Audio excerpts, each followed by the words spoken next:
The Unlikely Innovators with Mike Commito and Steve Gravel. Presented by Cambrian R&D and the Center for Smart Mining. Ho, ho, ho. Mike, we did it. We did another year of The Unlikely Innovators. How do you feel? I was actually thinking about that. It's pretty amazing that by the time you hear the next episode, it'll be 2023, and that means the podcast will have appeared in 3 different years. Yeah. I mean, you could almost say it's a 3-year podcast. It, of course, isn't. But yeah, we just wanted to hop on to say Merry Christmas to everyone. Happy holidays. Happy New Year. Happy New Year, indeed. All In of advance. the good tidings. We're bringing good tidings Yeah. to you all. So I think what we're going to do today is we are going to release our most popular podcast of the year. And what is that, Mike? I'll do a little drum roll. I think actually Paul's probably adding some effects right now, so we're going to allow him to do that. And Yeah, just do this. it's Chris Hadfield. There you go. Not a surprise there. No. I think that was definitely a really fun conversation for us. I mean, to be able to have had Chris Hadfield on only like a couple weeks after talking to Peter Mansbridge. I remember you and I thinking about like, how could we top the Mansbridge? And I think I don't think we topped Peter Mansbridge because I think he stands in his own right. But to be able to talk to Chris Hadfield and to have Chris Hadfield's video come in what I can only assume is 6K because it was far more clear than ours was a real treat. Yeah. And what was wild was he was joining us from space. No, of course he wasn't. If only. Then if we had Chris Hadfield from space, you can't get much higher than that. Eventually we're going to try to get a podcast recorded underground, and then we would have accomplished it all. Then underwater would be the last, Oh man, underwater. Yeah. Maybe, with James Cameron descending down to the depths of the Atlantic to find the Titanic. Yeah, that's where we should aim for next. No, it'd be cool to do a podcast episode in another country one day. That would be fun. Yeah, I think it'd be there's a lot on the bone still to cover in this podcasting world. Well, what's your takeaway from this past year? Again, I think we had always planned to keep doing it, for as long as I think people will continue to listen and watch it, which is still happening. So thank you to everyone who's listening to this right now or watching this right now. But do you have any takeaways or anything you've learned about the podcast or podcasting as a craft this past year? Well, okay. Well, that's an interesting. Those are 2 separate questions for me. So first, what I really learned was just we had so many innovators in very, very transformative technology areas. Early on, we were sort of just talking to entrepreneurs that were really exciting and had good businesses and good people from the community. But I mean, blockchain, like robots controlled golfing. I mean, it's been a year like where we really highlighted innovation, yes, but technological innovation like I think we haven't before. So that was a really big thing for me. Yeah, no, I think the diversity of topics and the ability for us to learn from our guests and hopefully share that knowledge with the listeners and the viewers, I think is the reason why we keep doing this. Admittedly, as much as obviously you're about to re-listen to our episode with Chris Hadfield, or if you hadn't caught it before, this is obviously a great time to listen to it now. But for me, just, the one episode that always sticks out to me is, as I think, this is not why we do the podcast, but I think it's a nice perk for us, is like, being able to talk to Dale Dye, for me personally, was a cool thing, just because as a student of history and someone who had, watched Band of Brothers and Saving Private Ryan like countless times, to be able to talk to somebody like that, who obviously loomed large, in my mind as a young man, and now as a dad. I guess I don't have to qualify that I'm a dad, but it's a different stage in my life. And he's and again, I think an unlikely innovator though, right? I think obviously.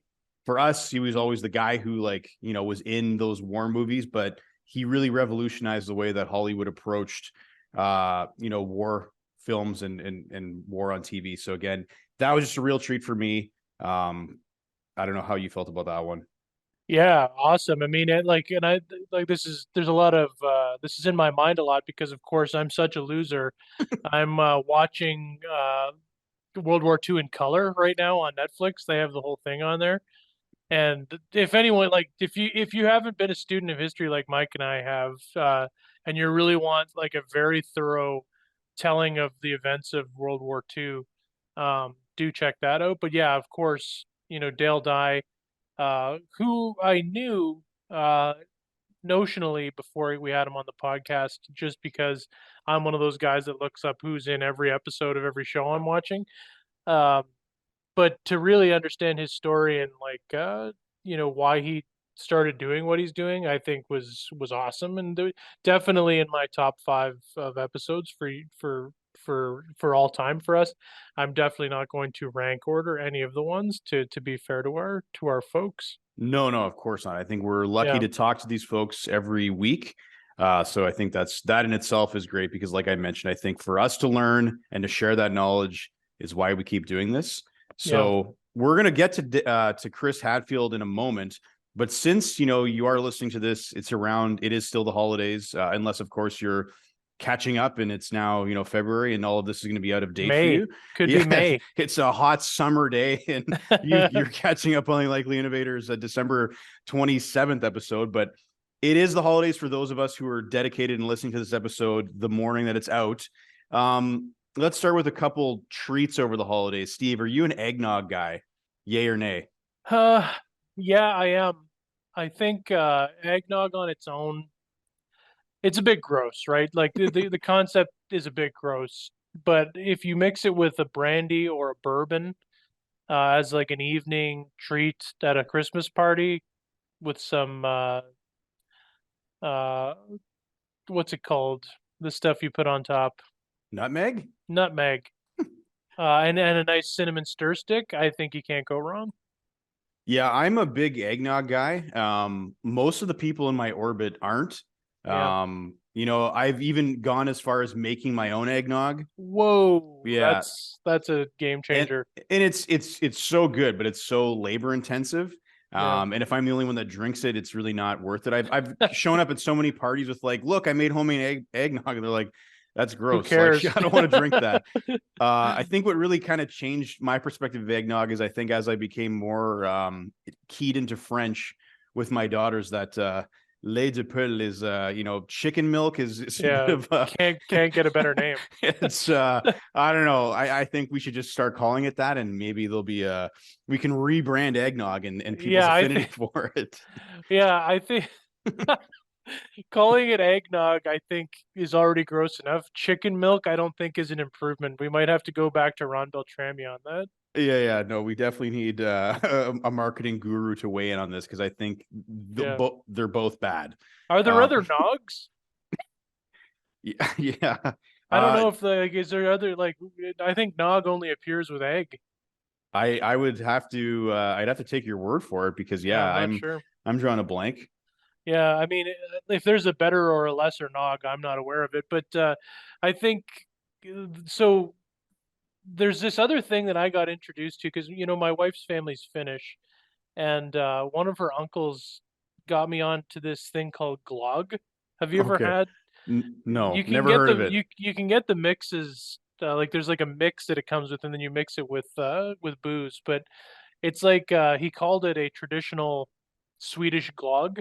When I had it, it tastes a bit like root beer, if I'm being honest. But there's all these kind of like fragrant Nordic spices in it, and that'll get you through a cold winter night. But what are the base ingredients beside the spices, though? Whatever the Finns use, or the Swedes use, like cardamom, cinnamon, those kinds of spices. But is it booze? What is it?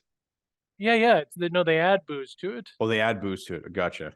Yeah, I'm not doing a good job at this is horrible. No, but you can get the mix, I'm telling you. I think he was a bit tipsy when he made it. There was kind of like a kitchen sink going into it. Yeah. Everything. But it was delicious. But I mean, I'm a big fan of the Christmas specific drinks generally. And I don't drink as many cocktails as I do around Christmas. Just like having a cocktail in an easy chair. There's something sort of romantic about that, right? It's funny you say that because we obviously with young kids in the family now, like Christmas Eve and Christmas Day, they're a little more subdued than they used to be. But like my when we were younger, before kids, like my father-in-law, we'd have Christmas Eve at my in-laws, and then I would go to my parents on Christmas. And my father-in-law would always there was a cocktail for Christmas Eve every year, and we were talking things like One year it's like a Singapore sling, and then it's like a B-52. Wow. The one that I think has stuck around for me, and now I associate it as a Christmas drink, even though it's most certainly not, as a rusty nail. Oh yeah. Because I never make them for myself, but we definitely still have them on Christmas Eve there. And like, so now to me, like Christmas Eve is sitting on the couch, like with a rusty nail. Wow. I don't know.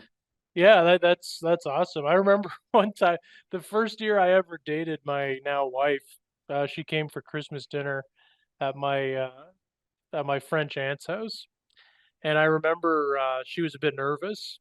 Tanya was, because Mhm. she's a quiet Finlander, and she ended up getting hammered off of these and she doesn't listen to the podcast, so she'll never know.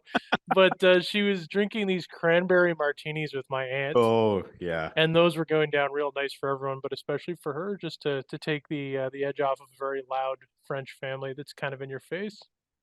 That's yeah. Martinis for me are one of these things where like I would love to love, but I like know. I for whatever like I can't. And I had a good friend. His parents used to have this annual it was always typically December 23rd, and it was martini night at Mm. his parents' place. And the pandemic kind of brought a lot of these traditions to a crashing halt, and I don't think they've had one since, or maybe they have and I wasn't invited. But I used to go all the time, and it was like there was the one night of the year where you would like choke down these martinis. As we got older, they definitely became more delicious, but like Mhm. it's a drink where like I just can't. Vodka or I'm gin? not. I mean, I would always do the. No, actually, you know what I was about to say? Like, so a gin lemon martini I can deal with, and then a vodka martini with like a ton of olives and olive juice Yeah, is just like I'm just not a big vodka guy, and I'm a gin person, but like not a fanatic by any means. So like yeah, those two drinks for me are not. I'm not ordering them like willingly unless I'm at an event where like we're only serving martinis, Mike. So yeah. bottoms up. No, that's for sure. What about food wise for you? What sort of screams the holidays? To be honest, like it's things like cheese balls, Oh yeah, cheese balls. like Yeah, yeah. those Because things you that don't have those any other time of the year. no, not really. Like my mom Yeah, makes this like awesome cheese ball that we literally only have like at Christmas and over the holidays. So like yeah, things like that. Obviously the baking is one thing yeah. where that those are treats that you typically don't get at any other time throughout the year.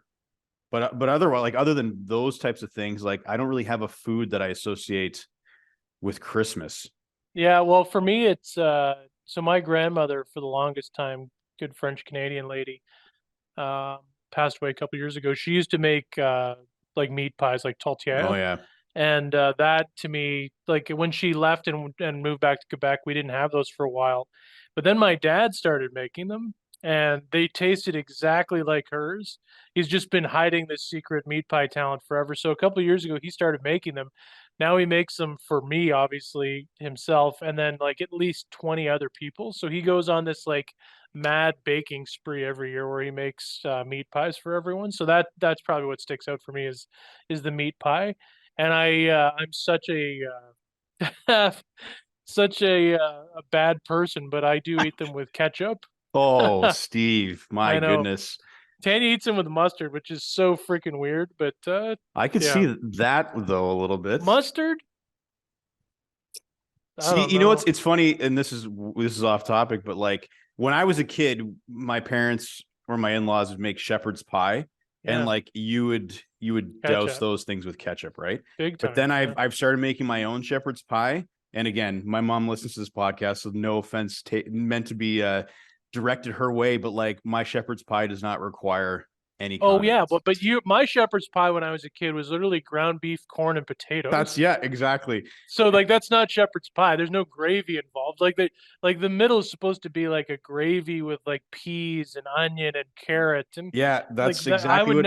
I would never put with like nice crisp peaks on the like I would never put ketchup on a real shepherd's pie. Of course, shepherd's pie is supposed to have lamb in it, like minced lamb, Yeah, yeah. and it's a cottage pie otherwise if you have with beef. So what we were calling shepherd's pie was It's never not actually even. shepherd's pie anyways. Yeah, like the one I've been making, and again, the listeners are probably loving this Yeah, about this is shepherd's yeah, pie this is recipes. But yeah, like carrots, peas, corn, chicken broth, like tomato Yeah. paste, Worcestershire sauce. I never can pronounce that properly. Worcestershire. Worcestershire sauce. Worcestershire. Worcestershire. I Yeah. think I'm anyway. Yeah. And that is the filling. And then I got my my mashed potato recipe on top of that. Yeah. Yeah. So Yeah, I mean, gosh, I might make one of those. They're really good for cold nights, eh? oh, they're so good. They're so good. Yeah. You're gonna have to take up your dad's mantle at some point and start making meat pies though. Yeah, I'm So gonna have to watch him. My mom better tried to take make them one notes. year and it was a disaster, but no, my dad's got the spice dialed in for sure.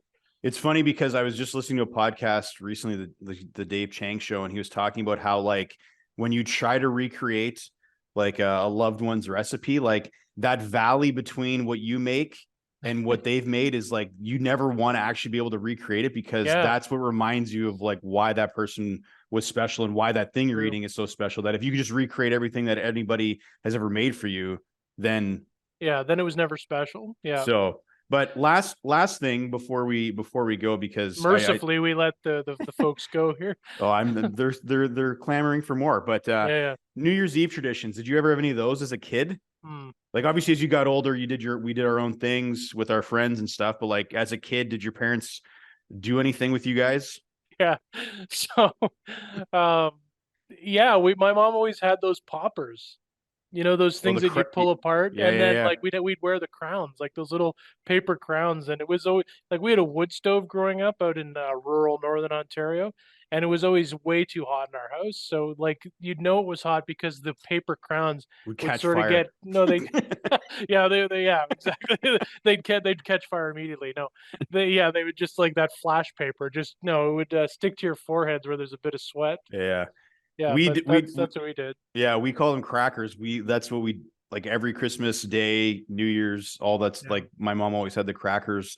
But like the one thing that we did as kids that I'm just trying to I'm the reason I'm asking this is because Zoe has an assignment at school right now and they're asking her to like what are her New Year's Eve traditions? It's like, well, she's 6 years old. So like Sleeping? you know, there's not really a ton that we've done with her yet but one of the things that we used to do with my parents was we'd have a fondue every New Oh Year's Eve yeah. and not like the cheese fondue, like The talking like meat. oil, like Oh, yeah, meat. the So like oil. you'd Yeah, have yeah. like beef, pork, chicken, and then you'd have a chocolate fondue for dessert, right? But like Yeah.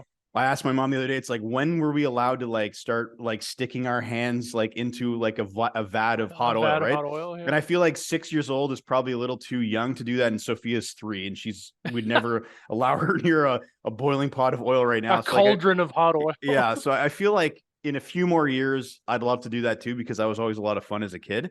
Yeah. But that's the only thing I could think of that. And again, the crackers. We had one New Year's Eve, and I probably have already shared this story on the podcast, but for our new listeners and viewers, Yeah. when we were living in Timmins in 1999, Y2K, if anybody remembers that, everybody thought the world was going to end, all the computers were going to crash. So my dad was the manager of the Sears store in Timmins at the time, and all the managers of their stores. I don't know if this was actually true across the country, but I'm sure it was. So we spent New Year's Eve in the Sears store because they wanted somebody there in case like everything crashed, right? So like I remember like watching movies in like the TV area with the couches and stuff, and that's how I spent New Year's. I mean, I'm now like kind of divulging that I was a huge loser because this was grade 9. So rather than being at a New Year's Eve party, I spent New Year's Eve watching movies with my parents in the Timmins Sears store. But nevertheless, Well, that's a happening spot for Timmins, I think, yeah, at the I'd time. say I'm better for it. So I agree. That sounds like a movie. Like we got trapped inside a Sears store on New Year's Eve and some burglars came. yeah, and although I honestly like thinking back now to like what like I don't think I would have been able to go to a New Year's Eve party. Like In not grade the 9? I don't know, man. Like Yeah, the Y2K New Year's, I think I had one of my first kisses ever with a lady, a young lady. I'm not gonna name her on the show, but it was at a friend's New Year's Eve party, and I was really like, I'm like a bit neurotic generally. I was no. really freaked out, not about the kiss, but about like what was gonna happen after the ball dropped, so to speak. And then nothing happened, so then we just moved on with our life. But do you remember that night was a very um, it was almost a full moon, I feel, because I thought like the world was blowing up halfway through the night. because there was so much light outside, and then I realized it was just a very full moon. So You thought it was like the explosions on the horizon yeah, of the world coming to an end. yeah, Yeah, no, well, we here we are now, by the 23 years later, yeah, you've survived. we did it. Y2K finally in the books. Yeah. All right. Well, I think you've heard enough from us for this year. So, stay tuned. There's still more of this episode. You'll hear more from Chris Hadfield in a moment. But again, thanks for listening this in 2022. We look forward to bringing you more episodes in 2023. So as a good dad joke enthusiast, we will see you next year. Ho, ho, ho. So the show is called The Unlikely Innovators, but this week's guest is certainly not an unlikely innovator. Colonel Chris Hadfield is a heavily decorated astronaut, engineer, military fighter, and test pilot, and the first Canadian commander of the International Space Station. Colonel Hadfield has had a distinguished career, which has included flying 3 space missions, building 2 space stations, and 2 spacewalks.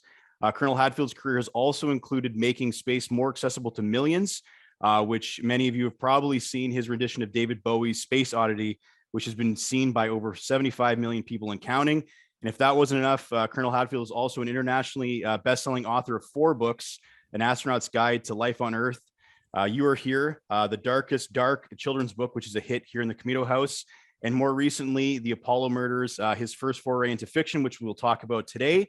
But for now, Colonel Hadfield, thanks for joining us. You're on The Unlikely Innovators. Mike, Steve, nice to be chatting with you both. Thanks. So we always ask this question to our guests when they come on, and it's always like a lot of our guests have an unlikely career path where they end up in a field that they didn't think.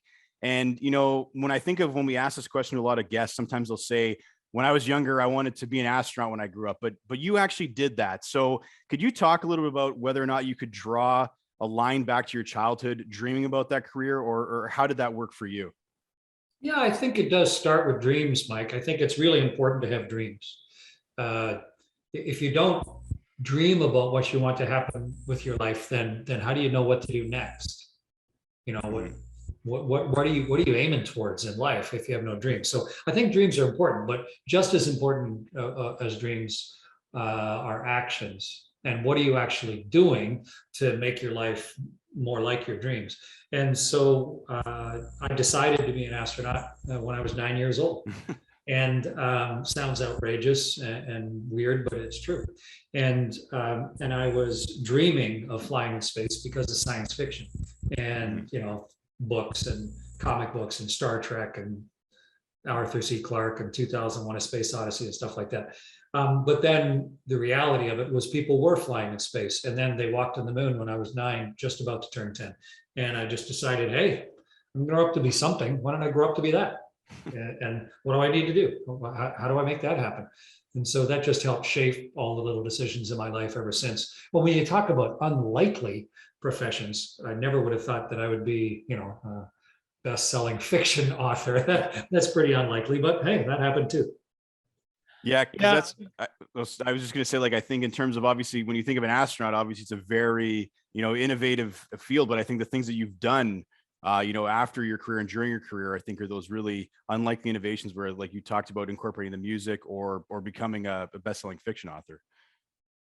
Yeah, I work in innovation as well. I work for the Creative Destruction Lab. I run one of their technical streams. It's a technology innovation company. So I work with all sorts of young inventors and people with new ideas and trying to turn what they're dreaming of into something that can maybe be a scalable reality. So yeah, innovation, that's every single thing that's around us. And the way the three of us are talking, it was just an impossible idea in somebody's head at some point that they figured out a way to turn into reality.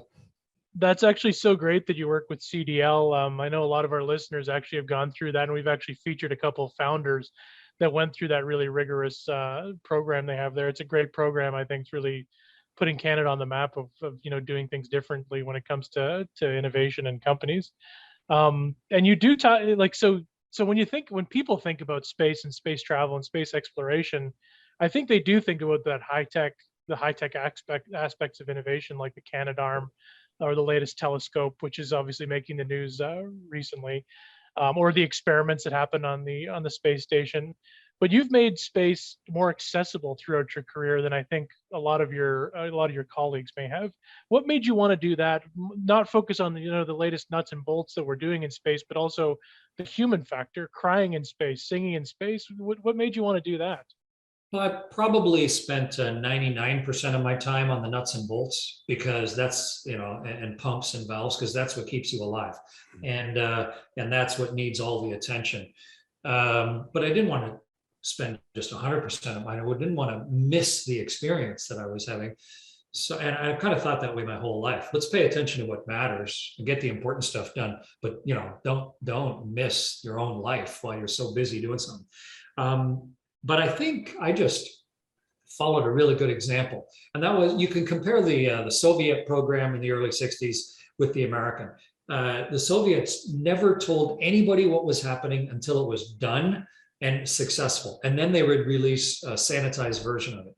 The Americans were like, hey, we're going to the moon and we're going to kill some people. We're going to discover some stuff. But we're just going to put it all out there because this is life. And the impact was so much bigger. The number of PhDs per capita in the US in the 10 years after the Apollo program, it's never been matched per capita. People saw themselves differently because of the fact that they were willing to share the depths and breadth of the human experience. It's part of the reason that I knew about it and I was attracted to it. And so I think I just resolved even back then that if I ever get to do something interesting and cool and fun, especially as a public servant, that it would be selfish of me just to not share it in any way that I can think of. And I'm still doing that. Steve had already mentioned the Canadarm, and I think for a lot of Canadians, when we think of space exploration, I think that's one that we think about. It's certainly folks of Steve and my vintage. Like I grew up with like the Lego space shuttle set that had the Canadarm in it. So like I got exposed to that at a young age as well. I obviously didn't go on the career path that you did, but it was still I think something that you were proud of as a Canadian. But we'd mentioned the James Webb Space Telescope that is in the news now because it just passed its first guidance sensor evaluation to make sure that it can kind of continue. And obviously that's all Canadian built. It's meant to be the successor to the Hubble telescope. So that's another, Canadian made innovation. When you think about, the Canadian contributions to space travel and space exploration, what are some of the things that you think of? Is it the Canadarm or are there other things? How do you kind of put all that together? Well, Canadarm is real personal to me because I was the first Canadian to operate it in space, Canadarm1. And then I helped build Canadarm2 onto the International Space Station. And I was the first Canadian to use Canadarm2 during that flight, got to move it around. So yeah, I was heavily involved with those projects, along with the thousands of all the people in the companies that helped build it. The little mom and pop shops across the country that made all the little bits that ended up in the Canadarms. We sort of forget the thousands of people that made their livelihood making all of that space hardware. But we were the third nation on Earth in space. After the Soviet Union, the United States, we were next with Alouette, and it was John Chapman, one of our early real brilliant researchers and engineers and scientists who kind of founded space in Canada. He made that happen, and it was a research satellite to go up and look at the upper edges of the atmosphere. Because where do the northern lights come from, and how do we communicate using the atmosphere, and what's the ionosphere, and all the rest of that thermosphere, and so with a big northern country like Canada, that information is really important. And so we were, I think people forget, Alouette was third, so we got a bronze medal for that. And then we really pioneered telecommunications as well. I think so that, we could watch Montreal and Vancouver play hockey together all live across the country. But our relay satellites, the ANIC and all of those that we started in the late 60s and early 70s, that was really pioneering work. And then our radar sensing satellites like RadarSat, which launched in '95, where you can map the entire world no matter what weather all the time using synthetic aperture radar. That was huge and really important. So we're not the only country in space by any means, but we've been a leader and we've done some really creative stuff. And we've got 2 Canadian astronauts right now that are going to go to the moon.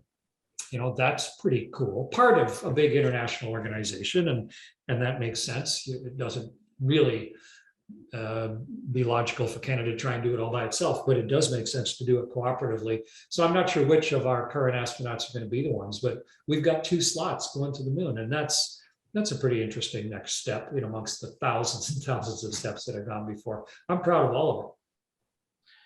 Yeah, and I think I hadn't planned to ask this, but I wanted to could you shed a bit of light on that unlikely journey? Because it's not a fait accompli that every person that joins the space program as an astronaut goes to space. Is that correct? Yeah, well, that is true. The filter to get selected as an astronaut is really, really tight. Like, you have thousands. I think in this current European selection that's going on, I forget the number, 25,000 people or something applied, and they're going to hire a handful. So they get to choose not just physically healthy, but incredibly capable and accomplished people. And so when you've gone through that process and then you bring them in the door, you want them to succeed. And then you're going to train them a really esoteric set of skills, which takes a lot of time and money. And so you really want to fly them in space if you can, just to get your money back. But if you're going to be on a spaceship a long way from home, you have to be really healthy. You don't want to have some problem that you have to go see a doctor for, because there isn't one. So there have been lots of astronauts even though they might have been able to fly in space, they've been disqualified partway through their astronaut career because of a medical problem that wasn't detected during selection. Maybe the most famous was one of the very first astronauts, Deke Slayton.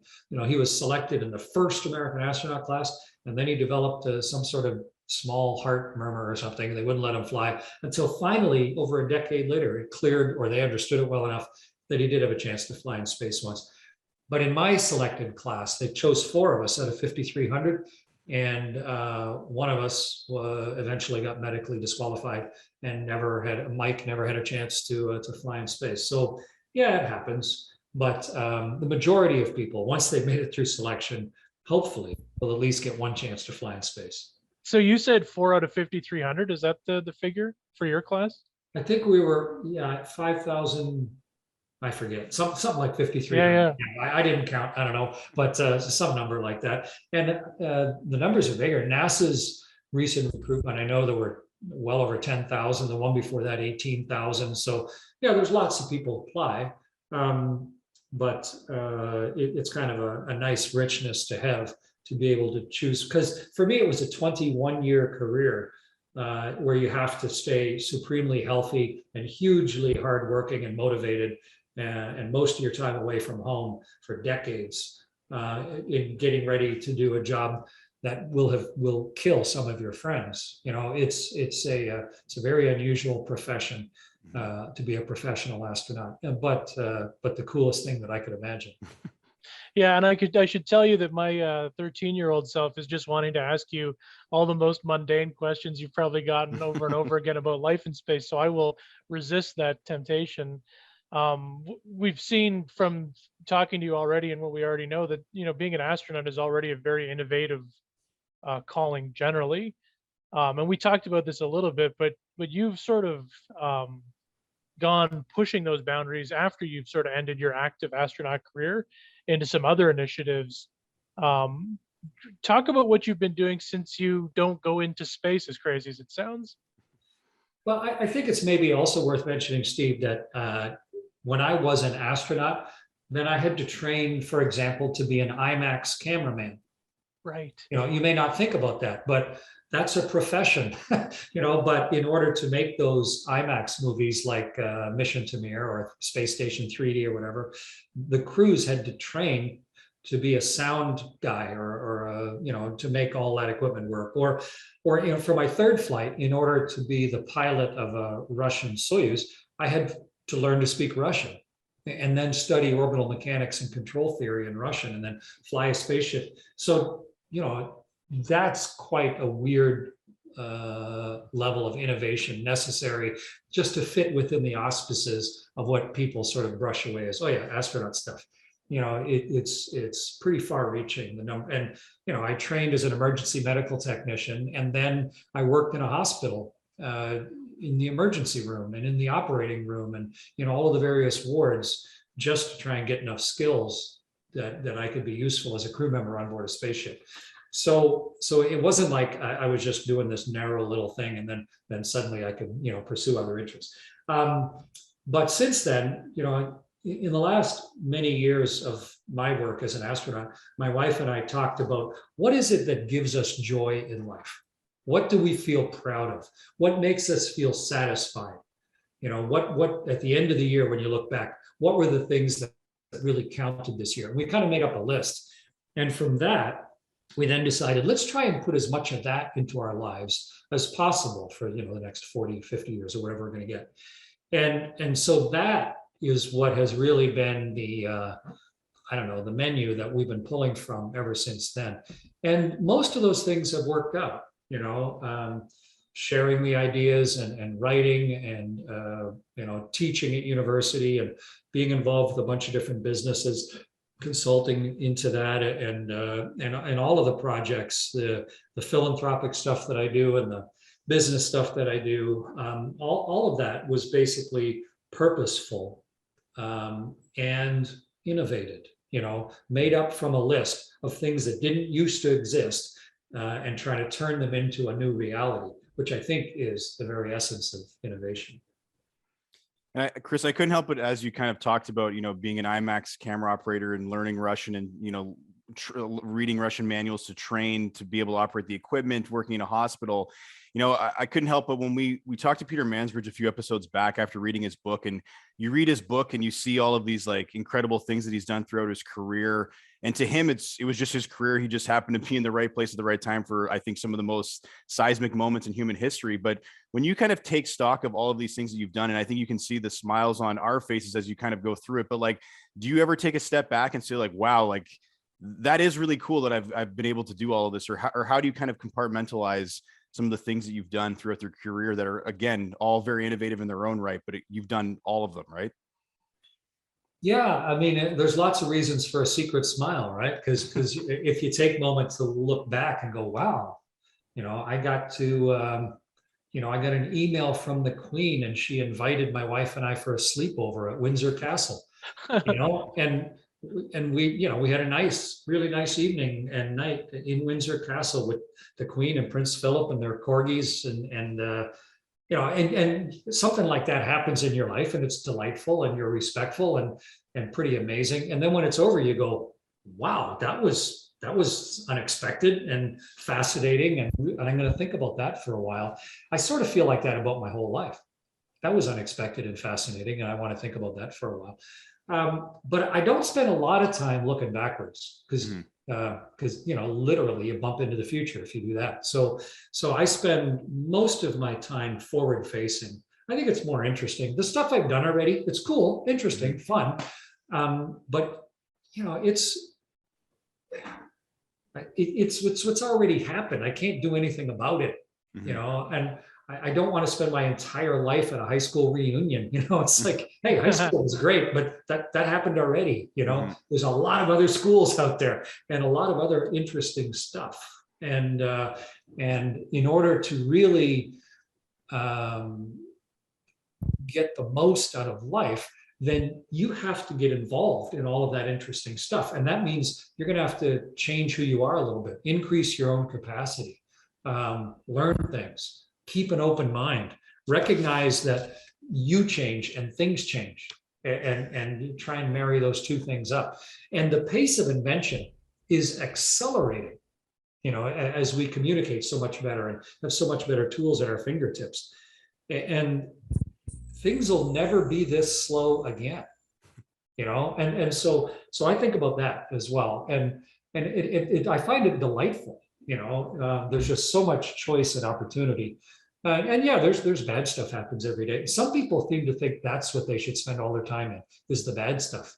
And there's a lot of dog crap in the world, but I don't roll in it all the time. I recognize, there's a lot of dog crap in the world, but I'm gonna, step around it and help clean it up, but I'm not going to make it the purpose of my life. I think there's a lot more interesting things to do than just the negativity. And I try, where possible, contribute to the stuff that is positive as I define it. I think that's really good perspective for sure that I hope all our listeners, I'm sure, could take away from. But, one of the things I wanted to ask you, because obviously we talked about how unlikely it is, I think, to go into space. And I think over the last couple of years, we've seen more talk about space tourism. And last year you were appointed to the Space Advisory Board for Virgin Galactic. How far away do you think we are from having, space tourism become something that is accessible, to everyday folks, or are we going to see that in our lifetime? Well, there's some pretty everyday folks that have already flown in space, but it's sort of like flying commercially in 1919. It was possible, but it was very dangerous and rare and therefore very expensive. And only the very wealthy could do it. And maybe they would, through their largesse, fly somebody who wasn't wealthy. And that's sort of the stage we're at in space travel right now. When I was born, no one had flown in space. Space travel is younger than I am. It's still a pretty new thing for humanity. And the oldest person in the world right now is 119. That means they were born in 1903. That's when the Wright brothers flew. So there are still people alive where flight is younger than them. So, we sort of have this weird, myopic, self-important distortion of time and the pace of change. But it has never been easier to get to space, never safer, and never less expensive. So that's an interesting trend. And the vehicles that we're working on right now, when I say we, I mean humanity, are making it safer and cheaper and lower impact, from an environmental point of view. 100% reusable spaceship. That's amazing that we can get to that stage now. We couldn't have done it 10 years ago. Our computers weren't small enough, and our modeling wasn't quick enough, and we just didn't know. But we're at the point now historically where we can do that. And the cost is down low enough now that it's going to open up space in a way that we've never seen before. But obviously we already have an Earth orbit economic system, with huge business going on with satellites providing necessary functions for society. So there's a big Earth space economic system, and pretty shortly we'll have an Earth moon economic system. People can see the past, but it's kind of hard sometimes to see the pace of advance of the future. But that's where we're headed. And a little tiny piece of all that will be space tourism. It's the one that gets the headlines. What's more of a lightning rod than a weird billionaire? Everyone wants to talk about them. Number one, they've made a whole bunch of money, which lots of people are envious of. Number two, they're weird people. Otherwise, they wouldn't have done those amazing things. If they were average people, they never would have done it. So if you look at Jeff Bezos or Elon Musk or Richard Branson, those are really unusual folks. One is, dyslexic. One has Asperger's. They're not, I don't know if there is such a thing as an average, but they're unusual people with a tremendous work ethic and an amazing amount of drive. And they got some serious flaws, all of them, just like everybody. But at the same time, they are pushing and enabling a technology that is opening up huge opportunity.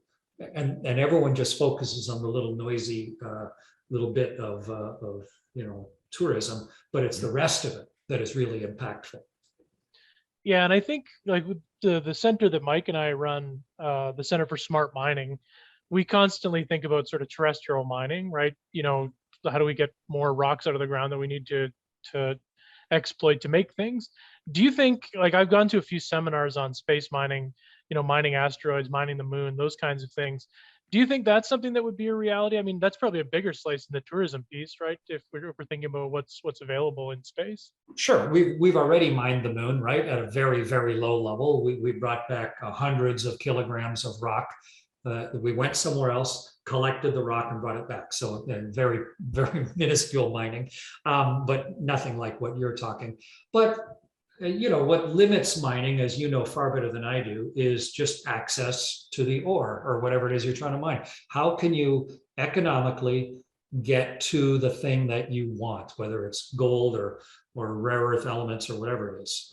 And there's huge areas in Canada that have great mineral wealth that would serve a strong societal function that we are unable to access right here on the surface of the earth. for whatever reason, whether it's just because of its physical location and its inaccessibility to power and heavy equipment or whatever, or because of political pressure, or because it's on someone's private land or whatever. There's lots of rules and lots of reasons. But it's the same problem on the moon, access.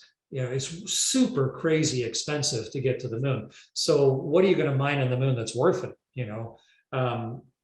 But if you drop the cost radically, like the new spaceships, if it's like 1,000 or 10,000 times cheaper to get there, then it becomes maybe more credible for something that is a high value and isn't that hard to mine.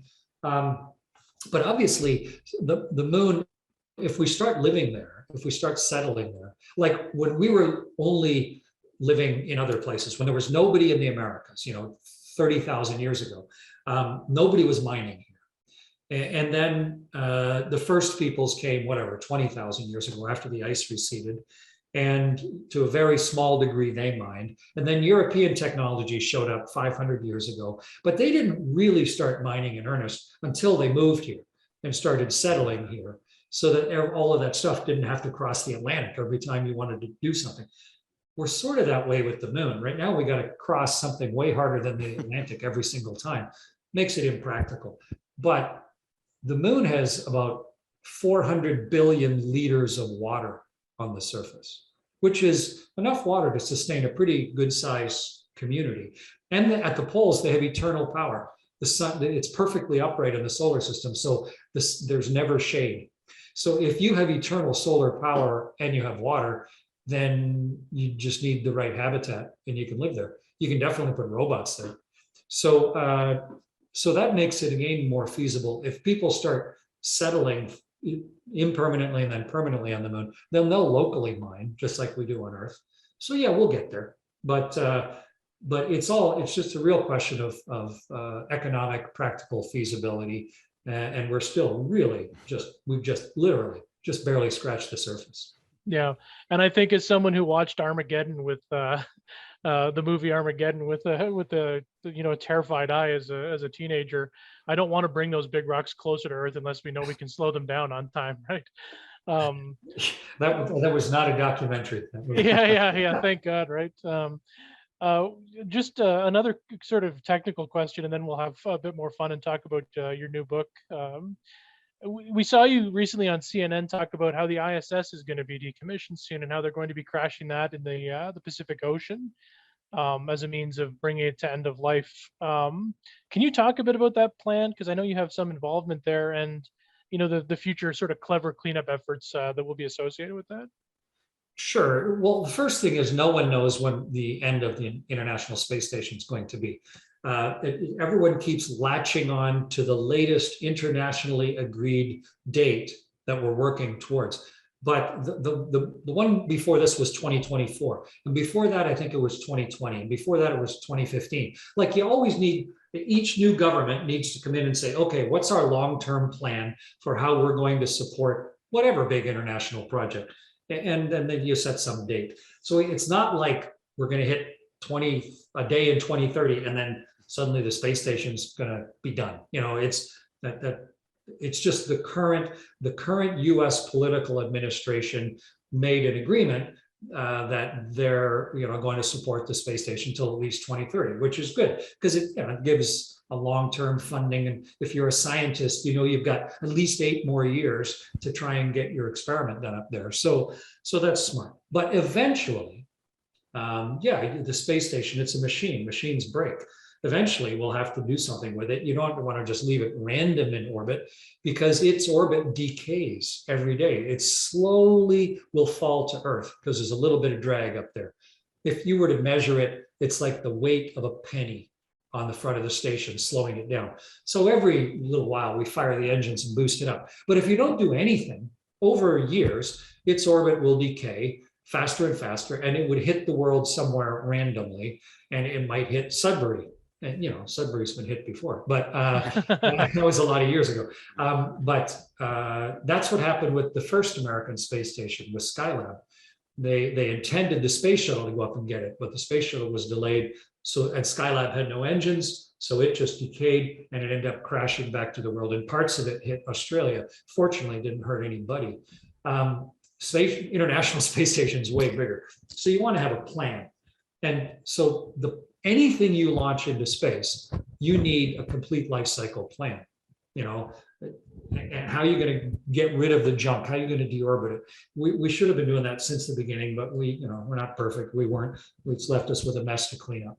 But space stations specifically, you need a plan. And all you do is you just use the engines at the end of life to drive it down into the air where the arrows slow it down so that it'll mostly just burn up like a meteorite and just turn to tiny, fine particles of dust, just like the 40 tons of rock of meteorites that hit the world every day, 40 tons a day. When you see one of those slanting sunbeams and there's like those little dust motes falling down, those are extraterrestrials. That's dust from satellites or from meteorites.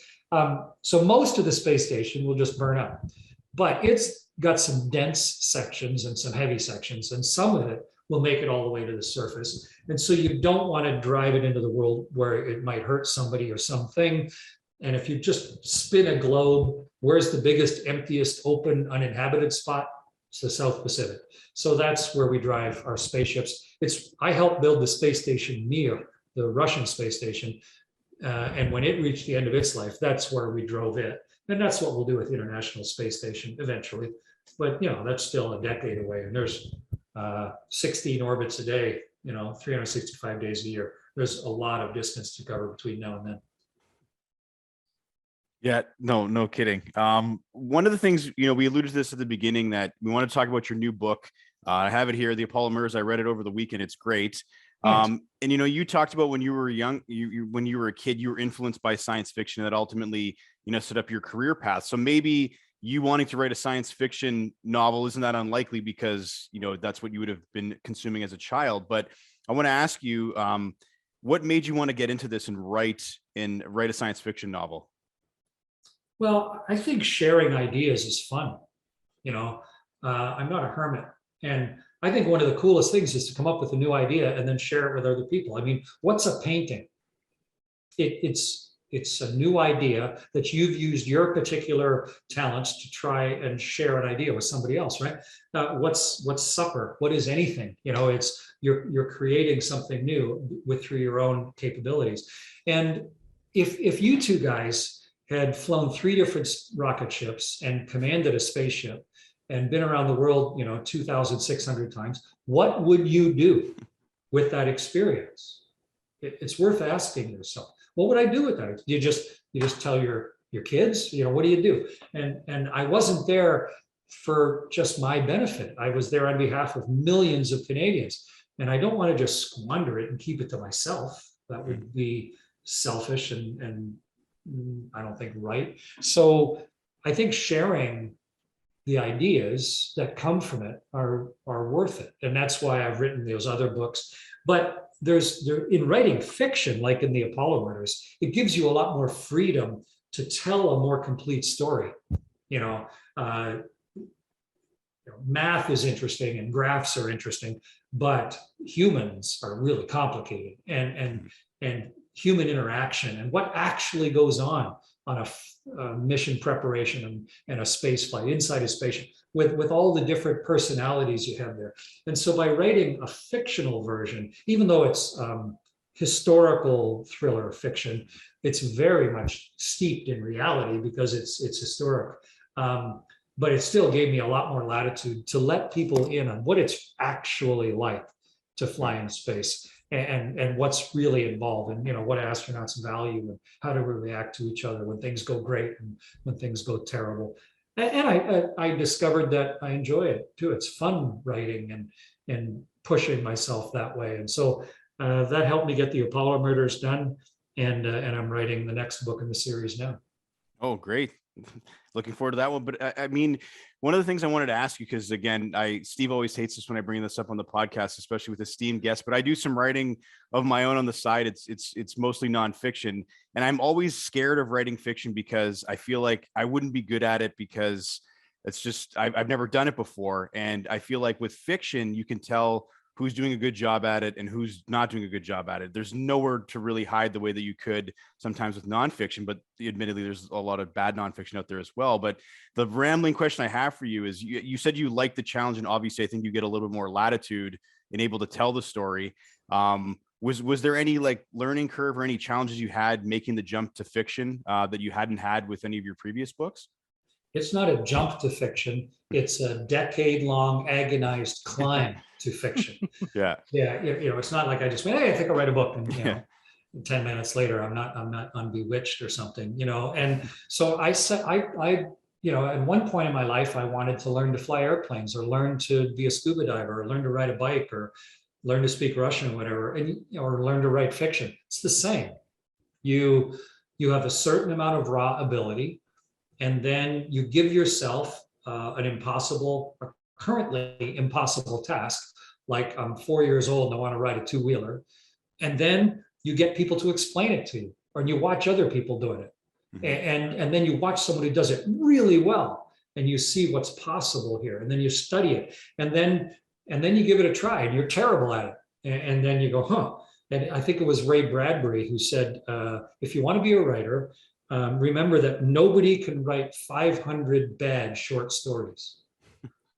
By the time you get to the 400th one, you're going to start to get the hang of it, and you're going to realize what doesn't work and what does. And so I took James Patterson's masterclass, and I read Stephen King's book on writing, and I read the thriller fiction authors that I think are the best in the genre, and I read them really clinically. How do they punctuate? How do they attribute sentences? How do they start each paragraph? How do they start a chapter? How do they end a chapter? How do they make you want to go to the next chapter? Those are all just writing techniques. It's just like riding a bike, right?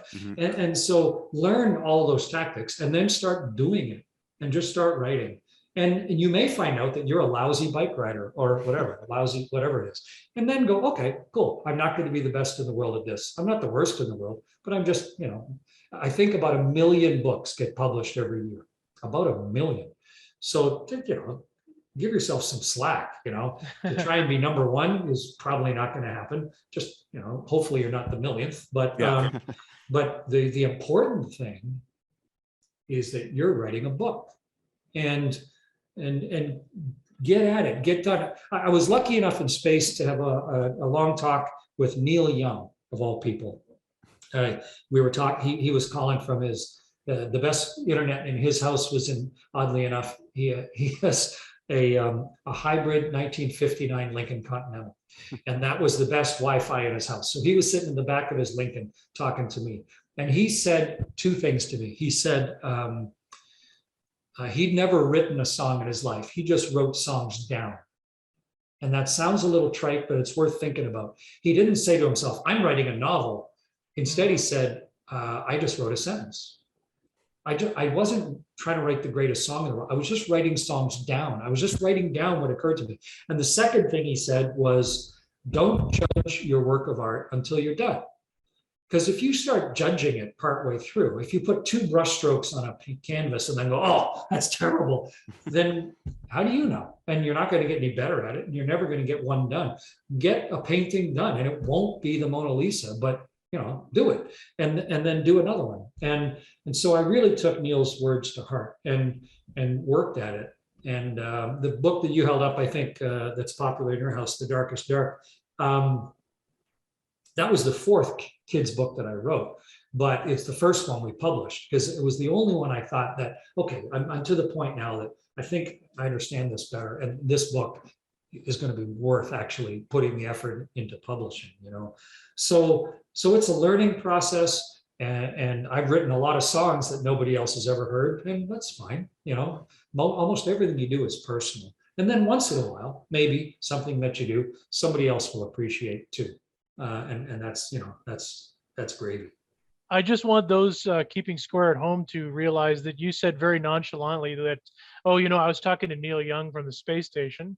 That's not a trivial statement by any means. Yeah, well, it's sort of like, it's just it happened, you know.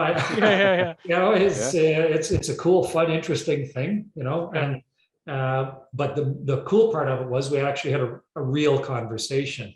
You know, it wasn't nobody was listening but the two of us. It wasn't a media thing. Wow. And so you know, a real nice privilege to be able to get to know Neil even a little bit.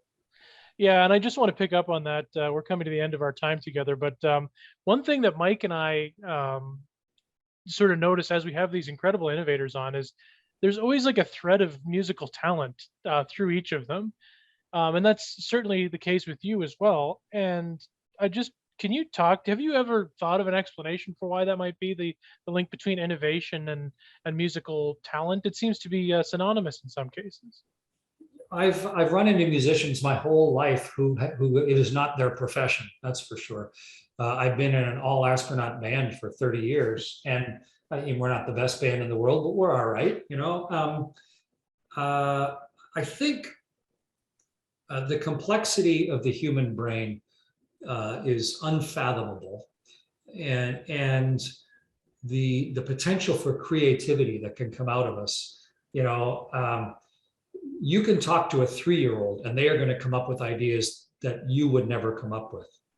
It's an amazing thing, our ability to create.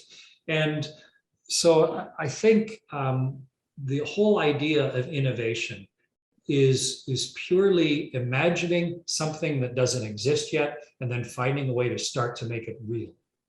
And music is that, essentially.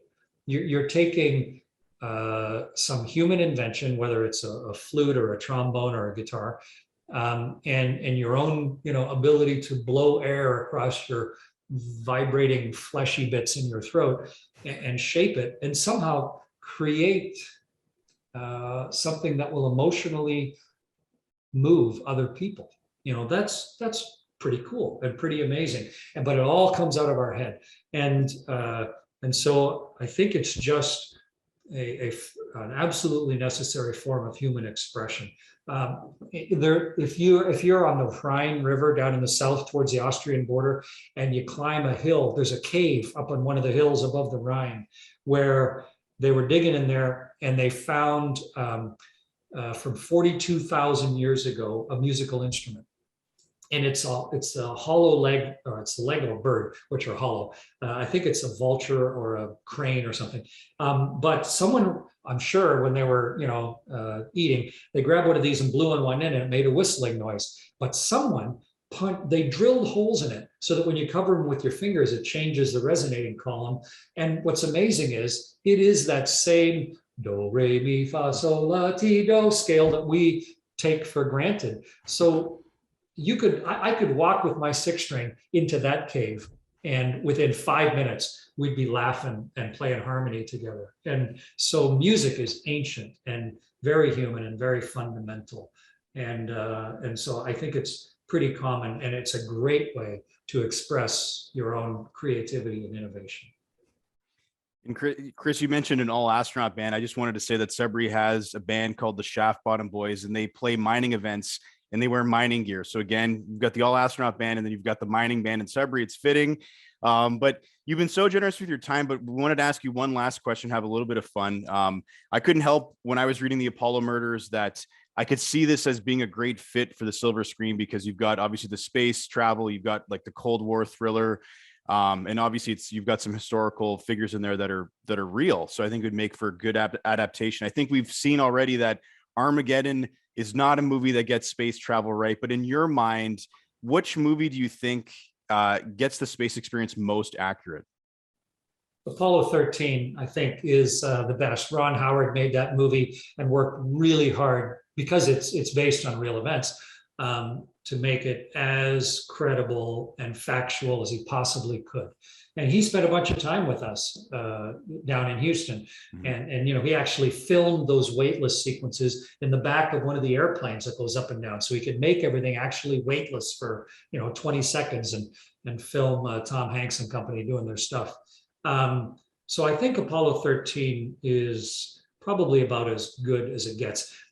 But for interest's sake, the Apollo Murders, my thriller novel, we're just signed with a production house in the UK to bring it to the screen. So we're just in the brand new early stages of that. But that's kind of the next big project, is to take my book and turn it into sort of a Netflix kind of thing. So I'm just starting to learn how to do that. But I think that's going to be a lot of fun. But I want it to be a lot closer to Apollo 13 than I do to Armageddon. Yeah. It's going to have my name on it. So I don't want to be, cringing when it's on the screen. We need to make it as interesting and also as correct as the book is.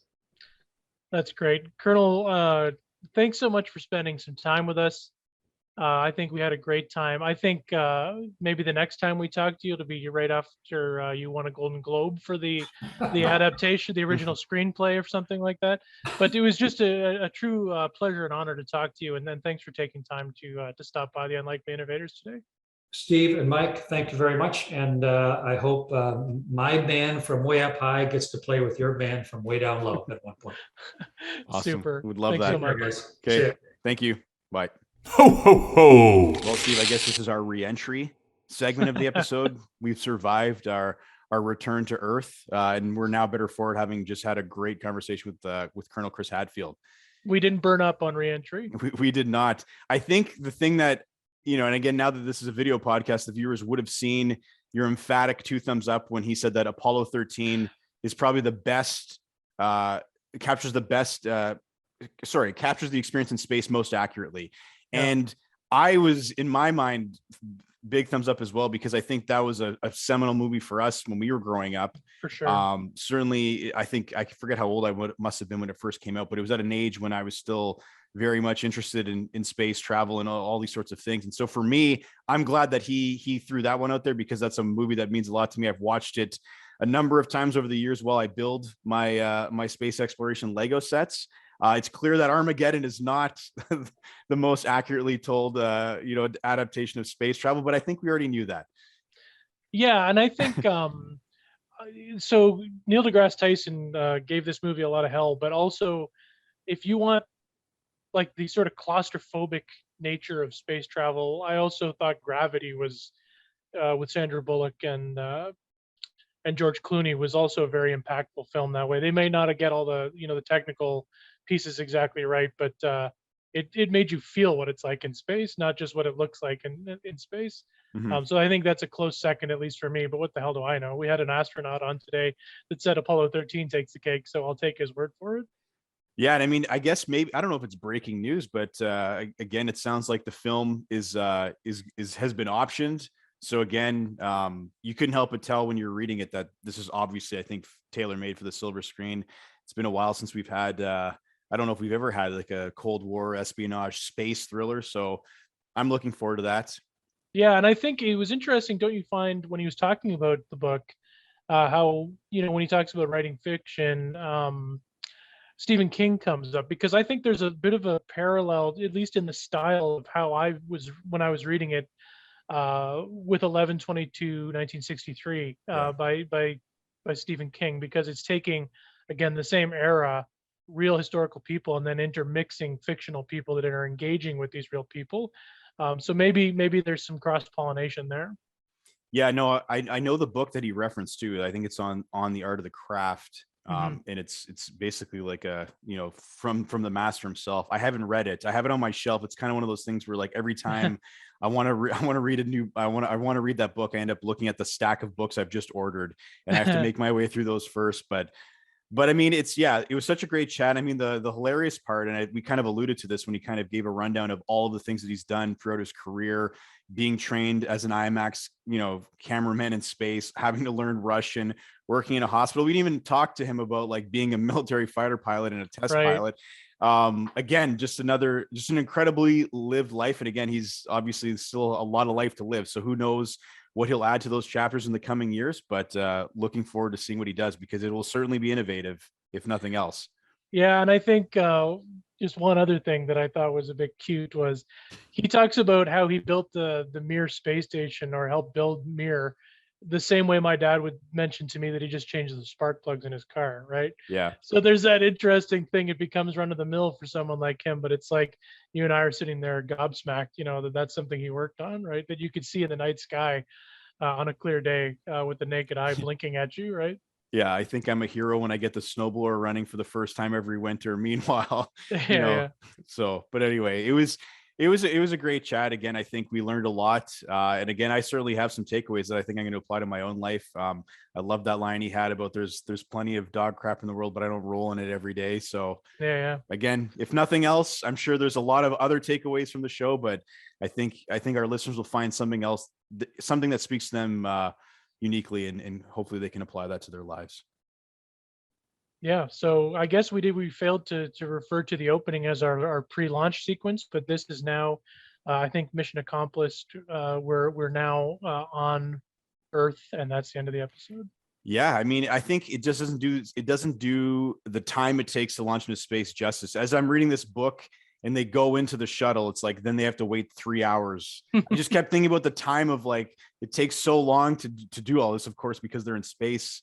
Or that the spacewalks take, like when they were on the moon, you'll be out there for 5 hours. It's like that's a long time to be out walking around on the moon. But anyway, I digress. We've already tried to close the episode. I think I'm just still just giddy from that conversation. But anyway, thanks for joining us. Now we've got to top this one. So tune in next week for another episode of The Unlikely Innovators. Bye-bye. The Unlikely Innovators with Mike Commito and Steve Gravel. Presented by Cambrian R&D and the Center for Smart Mining.